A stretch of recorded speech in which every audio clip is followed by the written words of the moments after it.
এই ক্যাম্পাসের হাজার হাজার শিক্ষার্থী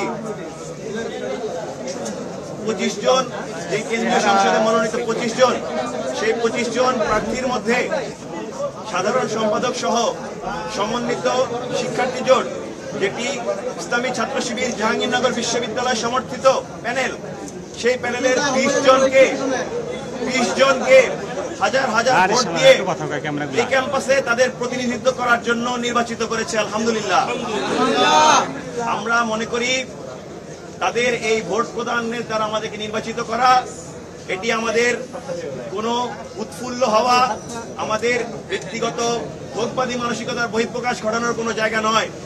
আমরা মনে করি এই শিক্ষার্থীরা আমাদেরকে এই ক্যাম্পাসে তাদের প্রতিনিধিত্ব করা, তাদের অধিকার আদায়ের জন্য সংগ্রাম করার জন্য আমানত প্রদান করেছে।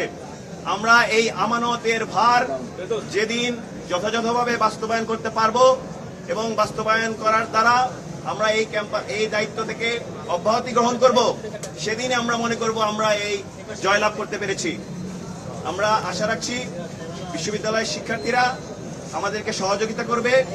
আমরাও এই ক্যাম্পাসের যে স্বকীয়তা রয়েছে, এই ক্যাম্পাসের যে সাংস্কৃতিক বৈচিত্র্যতা রয়েছে, এই ক্যাম্পাসের পরিবেশের যে সৌন্দর্য রয়েছে এবং দল মত নির্বিশেষে সবার প্রতি যথেষ্ট শ্রদ্ধাশীল হয়ে, সবার ব্যক্তি স্বাধীনতাকে শ্রদ্ধাশীল হয়ে আমরা আমাদের শিক্ষার্থী বান্ধব কার্যক্রম পরিচালনা করব।